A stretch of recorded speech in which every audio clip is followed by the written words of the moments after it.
Tadi sudah kita simak obrolan pertama ya di segmen pertama bareng Pak Awaludin atau Bapak Muhammad Awaludin. Ini sudah kebayang gitu ya bahwa beliau memang apa ya, kalau bahasa kita mungkin bahasa simpelnya adalah petarung kali Pak ya. Melewati banyak fase hidup gitu dan juga nggak suka terlalu lama ada di zona nyaman Ya. Ya kan, selalu mencoba hal baru. Terus. Betul, cari ilmu baru yang akhirnya juga dengan banyak hal baru yang diambil, kesempatan juga berdatangan ya Pak ya. Nah, tapi sebelum kita masuk ke sana Pak, kita pengen lebih detail lagi. Tadi Pak Awal menyebutkan dari Sulawesi. Persisnya dari mana sih Pak? Saya kelahiran itu Kabupaten Baru, Sulawesi Selatan. Oke. Itu kalau kita dari sini Balikpapan Nusa Samarinda naik pesawat Makassar 1,5 jam lah sampai di kampung halaman. Oh, oke, dekat masih. Dekat banget. Nah, berarti lahir di sana, besar di sana, sekolah segala macam di Ya. sana Pak ya. Ya, Oke, baru ketika sudah memutuskan merantau langsung ke Kaltim. Oke, dan sampailah di Sangatta tadi itu Ya, Pak, ya. pertama mendarat itu di Kutai Timur. Kutai Timur. Iya. Betul. Sudah diceritakan di awal. Nah, sekarang kita masuk di fase yang tengah ini Pak, perjalanan Pak Awal yang tadi kan sudah kelihatan ya mulai nyaman tuh. Ya. Dari tadi pagi harus bangun subuh, Ya. ya kan. Terus kadang juga jualan nggak habis ikannya, gitu kan, bingung harus dikemanakan. Sampai Ya. akhirnya dapat rezeki, kepercayaan untuk bekerja di sebuah perusahaan besar, begitu. Nah, sampai di situ akhirnya gimana Pak? Setelah masuk di titik itu. Singkat kata 2009 saya berpikir kalau saya bertahan di Sangatta terus di Kutai Timur, Ya. pesaing-pesaing kita Pak rata-rata itu dari ITB, pokoknya. Iya. Saya berpikir kalau saya di sini ya jadi Penonton. ibaratnya minimal mentok-mentoknya kita itu di Leiden itu di bawah foreman lah. Oh. Oke. Saya berpikir saya harus keluar Hmm. karena nggak mungkin pesaing-pesaing saya semua ini nggak terlalu butuh lama proses untuk mencapai satu Titik. jabatan. Ya. Kalau kayak kita kan punya skill doang nih. Ya. Itu butuh proses, Betul. butuh proses sekali. Betul. Akhirnya saya hijrah ke Samarinda 2009. Mhm. Pertama-tama saya itu diterima di perusahaan Korea di MPP Pongpor di Lokulu. Oh, di Lokulu. Karena pertama saya diterima. Hmm. Jadi safety officer itu hari. Oke. Berjalan waktu saya 8 bulan, Mhm. saya pindah lagi ke perusahaannya APB sekarang namanya itu. Ya, APB. Mhm. 2 tahun di situ Mhm. saya memutuskan untuk berusaha sendiri. Memberanikan Ambil diri. keputusan yang sangat-sangat saya anggap ini terlalu berani, terlalu dini. Ya, ya. Kenapa saya katakan begitu? Saya pada saat itu ambil keputusan untuk megang satu proyek tambang. Oke, Memberanikan untuk diri. satu proyek. Padahal saya nggak punya background main plan, nggak Ya. punya background tentang apa geologis. Hmm. Jadi benar-benar apa ya, dorongan sendiri yang akan ambil resiko. Mhm. Kalau ya namanya kita megang tambang Mas, waduh, Iya, iya. resikonya kalau tambang jujur aja malu-malu dia untuk rugi di bawah 1 M lah. Iya, Dia nah. malu dia. Betul, betul. Nah, Ah. ini yang jadi pertanyaan juga Pak. Ini kan tadi Pak Awal juga sudah menyebutkan bahwa basic untuk sebagai menjadi seorang pengusaha tambang Ya. itu Pak Awal belum punya sama sekali. Nggak ada sama sekali. Ibaratnya betul-betul modal nekat. Modal Gitu ya. nekat, modal apa ya? Saya anggap modal nekat sama modal gila lah saya anggap kayak gitu. Bahkan lebih ke gila ya, bukan Dan ada nekat cerita lagi. yang paling gila nih. Iya, iya, iya. Nah, Ada sedikit saya ini kan. Iya, iya. Jadi ada salah satu pengusaha dari Malaysia, Mhm. namanya Mr. Robert, orang Cina. Mhm. Dia percayakan saya untuk pegang proyek. Pertama kali saya pegang proyek pada saat itu. Hmm. Di Sanga-Sanga itu hari. Sana. Oke. Jadi saya sudah presentasi di atas kertas. Wah yes banget nih, margin oke nih, Cocok nih. Ya. Ya. Dan kebetulan saya baru saja belajar untuk main desain. Baru belajar main desain. Belajar sendiri. Belajar sendiri. Adalah panduan-panduan dari teman-teman yang Ya. lain. Oke. Akhirnya singkat cerita saya survei lokasi, ambil data bor, saya desain lah itu Kerjain sendiri juga Pak? desain sendiri. Saya desain. Akhirnya begitu kita tambang sudah 1 bulan lebih kok nggak ketemu batu. Di mana ini gitu Saya ya? ini sampai berpikir ini apa? Ya aku sempat kaitkan dengan gaib. Batu bara itu sama dengan gaib. Ya. Mungkin ini ya karena gaibnya ya. Ya udah sambil ambil orang pintar, kita baca doa di situ. Sempat nyoba gitu nyoba ya. yang prosesnya itu, Iya, iya. nggak ada juga. Betul. Akhirnya saya ada rekan namanya Pak Sigit, anak Unisba. Saya konsultasi, Ya. Bang Sigit, ada seperti ini. Hmm. Ini data boring, ini main desain, ini petanya nih. Ya. Coba buka strike-nya, arah kemana? Utara selatan. Ya nggak ketemu, karena kita bikin desain itu ya beda. Jadi desainnya itu saya bikin terbalik, strike batunya utara selatan. Beda tempat. Jadi bukan.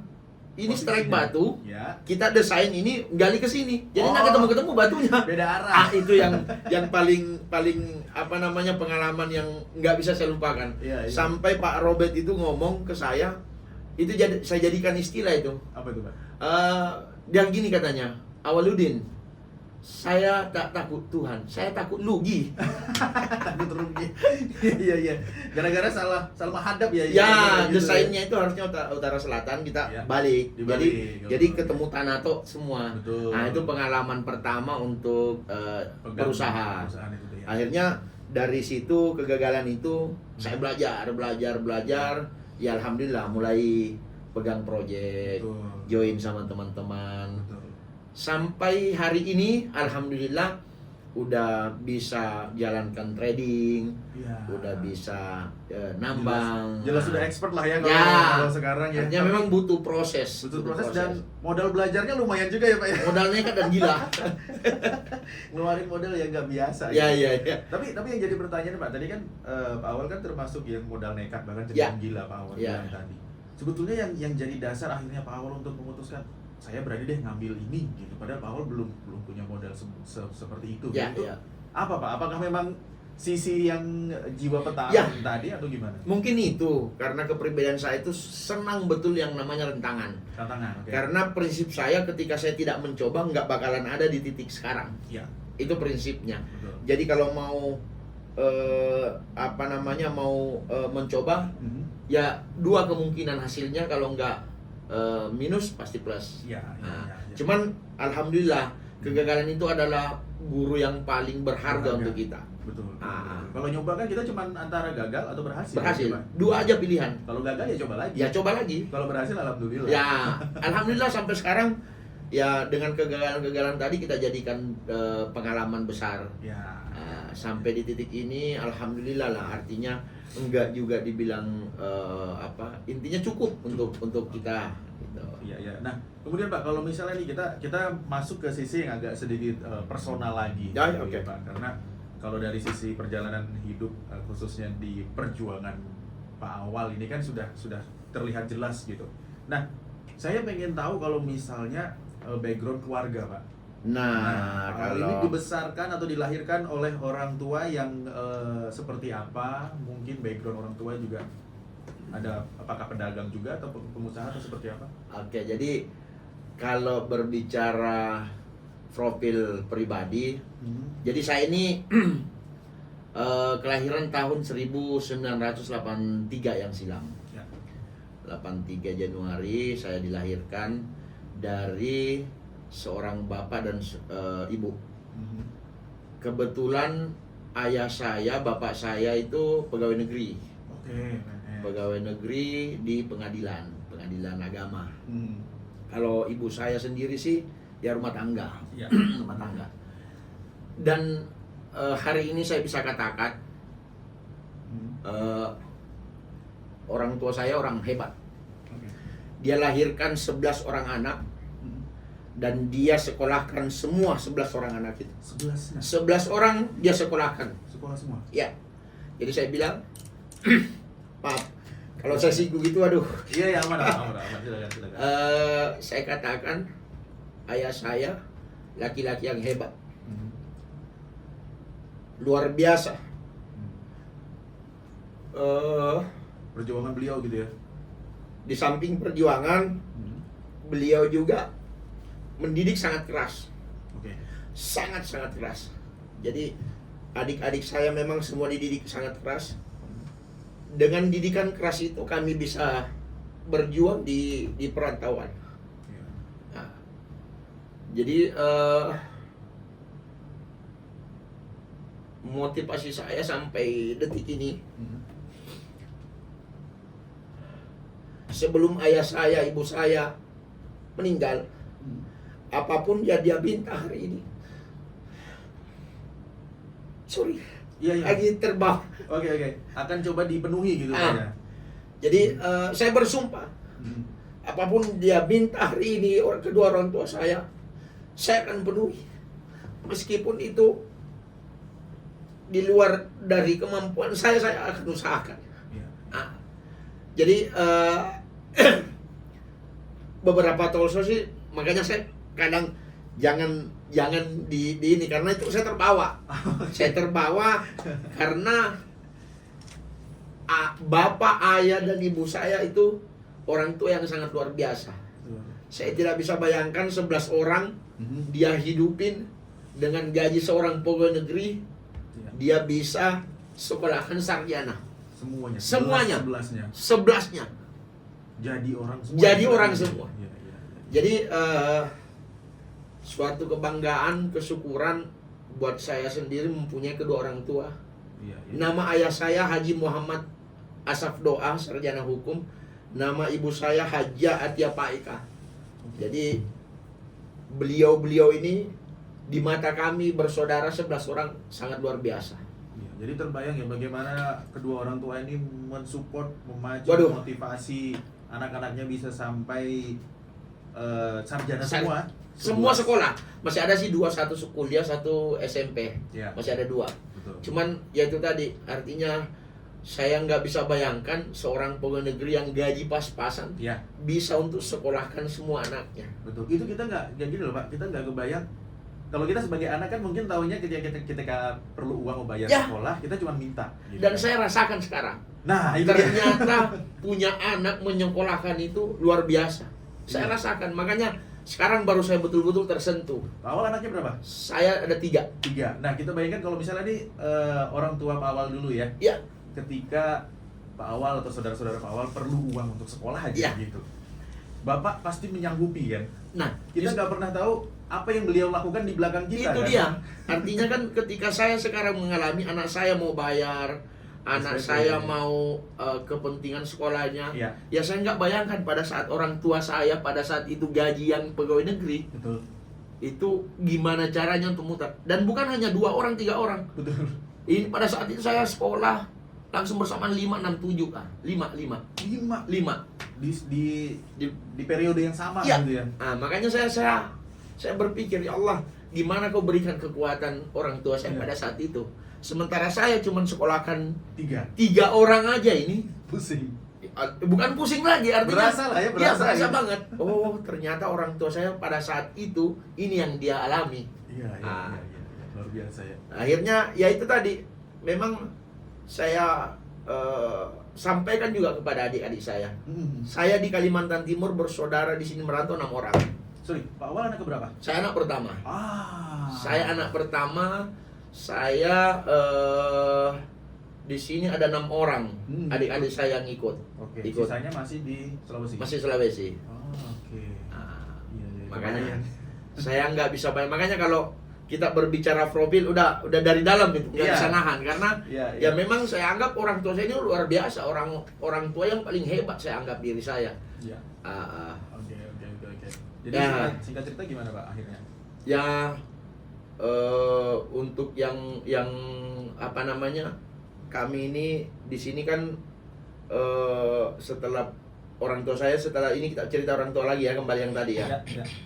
Orang tua saya mensekolahkan 11 orang anak. Alhamdulillah udah tinggal 2 sekarang yang bersekolah. Iya. Kami merantau di sini 11 bersaudara dan kami bekerja sama satu perusahaan. Oh, akhirnya Adik-adik sama saya semua ya, perusahaan yang sekarang saya jalankan ini saya kasih bagian masing-masing, keuangan, masa. Jadi adik-adik aja semua. Iya. Nah. Oh, itu akhirnya ya tujuannya ya. Nah, jadi mereka semua yang jalankan, ada di divisi rental, ada divisi trading, ada yang di divisi apa namanya miningnya, Iya. jadi macam-macam. Oh, jadi nggak kemana-mana. Nggak kemana-mana. Dan tujuan saya ke depannya kalau memang dia sudah bisa, saya akan buatkan perusahaan sendiri, Ya. kau jalan sendiri. Betul, biar makin Makin lagi. besar ya gitu. Oh, oke. Ini jadi sosok abang yang beneran ya. Abang yang memang memperhatikan keluarga, memperhatikan adik-adiknya juga gitu. Dan Iya, yang iya. dipikirkan nggak cuma 1-2. Wah, kita bikin banyak. Luar biasa nih, luar biasa Pak Awal ya. Jadi dari sini kita sudah melihat apa ya, sosok Pak Awal yang begitu perhatian tentunya.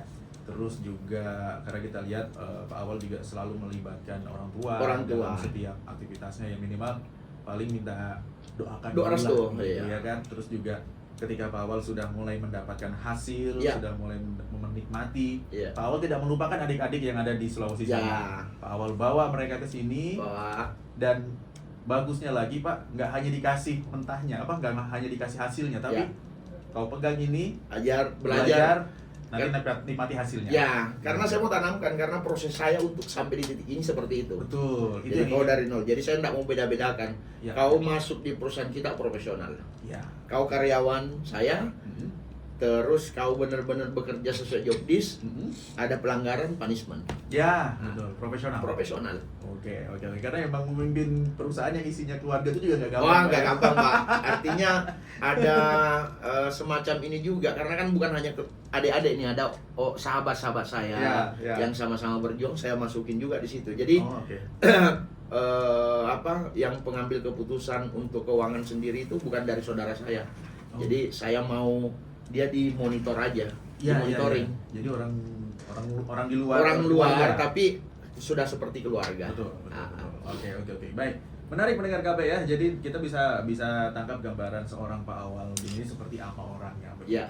Nah, selanjutnya nanti di segmen yang terakhir Pak Awal, Oke. kita akan bicara lagi tentang fase berikutnya dari Ya. seorang Bapak Muhammad Awaludin Ya. yang pastinya juga punya mimpi yang besar. Insya Allah. Dilihat dari apa yang sudah dilakukan oleh Pak Awal sampai di titik ini tadi ceritanya, Ya. Pak Awal itu kalau yang saya tangkap ingin selalu memberikan manfaat bagi orang-orang yang Ya. minimal ada di sekitar Pak Awal. Ya. Gitu ya. Kita lihat ke depannya nanti akan ada cerita menarik apa, pendengar KP, tetap di 96,8 KPFM.